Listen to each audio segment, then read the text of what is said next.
स्वागत है। आप देख रहे हैं 3 का तरकश और मैं हूं आपके साथ पूजा सचदेवा। राजा मर्डर केस में शिलांग एसआईटी का एक्शन तेज हो गया है। इंदौर की क्राइम ब्रांच थाने में एसआईटी ने पूछताछ की है। राज को जानने वालों से एसआईटी की पूछताछ हुई है। राज के साथ काम करने वालों से भी एसआईटी ने सवाल पूछे हैं। सोनम के भाई के गोदाम में काम करता था राज कुशवाहा और इसी को लेकर अब एक्शन तेज हो गया है शिलांग एसआईटी का। दरअसल इंदौर के क्राइम ब्रांच थाने में एसआईटी की पूछताछ हुई। राज को जो लोग जानने वाले थे, पहचानने वाले थे, उनसे पूछताछ की गई है एसआईटी की तरफ से। दरअसल राज के साथ काम करने वालों से भी पूछताछ हुई है। सोनम के भाई के गोदाम में ही राज कुशवाहा काम करता था। कल उस गोदाम में भी एसआईटी की टीम पहुंची थी। फिर राज कुशवाहा के घर पर भी एसआईटी की टीम पहुंची थी और अब राज कुशवाहा को जानने पहचानने वाले लोगों से भी सवाल पूछे गए हैं एसआईटी की तरफ से कि आखिर किस तरीके का व्यवहार राज कुशवाहा का रहा करता था, क्या ऐसी डिटेल है, क्या ऐसी जानकारी है जो राज कुशवाहा को लेकर बहुत इंपॉर्टेंट है। वो सब सवाल एसआईटी की टीम की तरफ से पूछे गए हैं। बहुत तेजी के साथ जांच आगे बढ़ रही है। दरअसल राज कुशवाहा को लेकर बड़े बड़े खुलासे हो रहे हैं। संजय वर्मा, जिसका नाम सोनम के साथ जुड़ रहा था, जिससे घंटों बातें किया करती थी, वो संजय वर्मा ही राज कुशवाहा निकला है और अब राज कुशवाहा को जानने वाले लोगों से भी पुलिस पूछताछ कर रही है। 2 मिनट हो जा।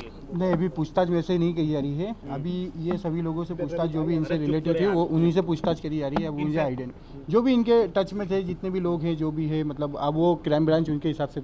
आपको बुलाया था यहाँ पे या फिर आप आए थे क्या? अभी फिलहाल कुछ नहीं, बुलाया गया था मुझे। और कौन है अंदर जिनको पूछताछ की जा रही है आपके कर्मचारियों में? बहुत सारे लोग हैं। अब वो मतलब एक एक करके कर रहे हैं। अब मुझे इन चीज़ों का आइडिया नहीं। आपके कर्मचारियों को बुलाया गया? आपके ऑफिस के कर्मचारी हैं या फिर और कुछ दूसरे लोग हैं? नहीं, ऑफिस के कर्मचारी भी है, कुछ राज से रिलेटेड है वो भी है, मतलब सब अलग अलग है। अच्छा जी। आपको बुलाए थे तो आपसे किस संबंध में मतलब अभी बात की है? नहीं, मुझे मेरे से अभी कोई बात नहीं हो पा रही है। तो देखा आपने, ये गोविंद रघुवंशी हैं, सोनम के भाई, जिनसे कुछ सवाल भी मीडिया की तरफ से पूछे गए और जानकारी देते हुए नजर आ रहे हैं सोनम के भाई कि हाँ, राज को जो जानने वाले लोग हैं उनसे एसआईटी की तरफ से पूछताछ की जा रही है।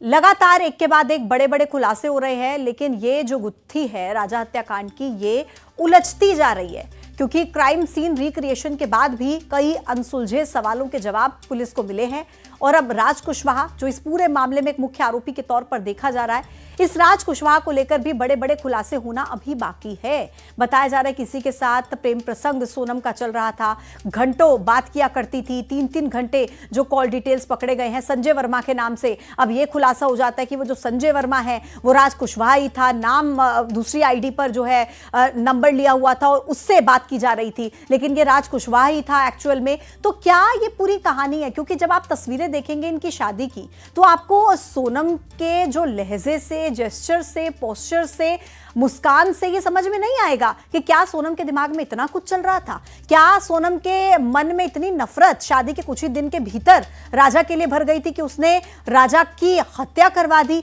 ऐसे कई सवाल हैं जिनके जवाब खंगालने की कोशिश एसआईटी लगातार कर रही है। शिलांग एसआईटी जिस तरीके से जांच कर रही है, राजा के परिवार के लोगों ने, राजा के भाइयों ने भी उस जांच पर अपनी संतुष्टि जाहिर की है।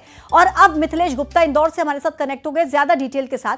मिथिलेश, ये कह सकते हैं कि शिलांग एसआईटी की जांच बहुत ही तेजी के साथ आगे बढ़ रही है, खासतौर पर राज कुशवाहा, क्योंकि राज को लेकर अब यह क्लियर हो चुका है कि संजय वर्मा ही राज कुशवाहा था। उसके जानने वाले लोगों से भी पूछताछ हो रही है। डिटेल में बताइए क्या चल रहा है वहां पर। देखिए, इंदौर की अगर बात की जाए तो पिछले 3 दिनों से एसआईटी शिलांग ने इंदौर में डेरा डाले हुए हैं, डेरा डाल रखा है और लगातार उन सभी जगह पहुंच रही जो इस हत्याकांड से जुड़े हुए लोग हैं। सबसे पहले वो उस फ्लैट पे पहुंचते हैं जहां पर सोनम हत्याकांड की साजिश यानी हत्या करने के बाद आके वो इंदौर में रुकती है। दूसरी जो जगह थी वो राजा रघुवंशी घर था। तीसरा वो फिर सोनम रघुवंशी के घर पहुँचते हैं। उसके बाद में जो उसके सोनम का प्रेमी राज है उसके यहाँ पहुँचते हैं, उस गोडाउन पर जाते हैं। मतलब तमाम हर एक कनेक्शन जहाँ जहाँ से इनके तार जुड़े वहां पर एसआईटी की टीम पहुंच रही है। एक एक साक्ष्य, एक एक सबूतों को जुटाया जा रहा है और ये अहम सबूत जुटाया जा रहा है क्योंकि इन सभी जो कातिल, इन सभी जो हत्यारों को कड़ी से कड़ी सजा दिलाई जाए। फिलहाल एसआईटी की टीम इंदौर में है और आज क्राइम ब्रांच थाने में राज के दोस्तों से, राज के साथ कौन कौन बातचीत करता था जब हत्याकांड की साजिश रची गई तो उस दौरान पर राज का व्यवहार कैसा था, सोनम और राज जब ऑफिस आते थे तो इनके बीच में बातचीत कैसी होती थी, सोनम के साथ जो लोग गोविंद के ऑफिस में काम करते थे उनसे भी बातचीत चल रही है कि सोनम और राज का अफेयर कब से चल रहा था, ये तमाम जानकारियां बाहर आ सके। और खास तौर पर ये जानकारी जुटाई जा रही है कि जब ये पूरी हत्याकांड की साजिश रची जा रही थी उस वक्त में कौन कौन और लोग शामिल थे, या जब हत्याकांड को अंजाम दिया गया उस वक्त में राज यहाँ पर क्या कुछ कर रहा था, कौन कौन लोग इसमें शामिल है, क्या कुछ और लोग भी इसमें शामिल हो सकते हैं। ऐसे कई सवालों के जवाब हैं जो खुद एसआईटी यहाँ पर रह के तलाश रही है। हालांकि जांच से जो राजा रघुवंशी परिवार है पूरी तरीके से संतुष्ट है, लेकिन उनका कहना है कि अभी भी एक सवाल है कि आखिर उनके राजा की हत्या क्यों की, क्या सिर्फ प्रेमी राज के साथ अफेयर था इसलिए हत्या कर दी। बोले ये बात उनके गले में नहीं उतर रही है, हत्या की वजह कुछ और है और वो हत्या की वजह सामने आना चाहिए कि आखिर हत्या क्यों हुई। ठीक है मिथिलेश, आपका शुक्रिया जानकारी देने के लिए।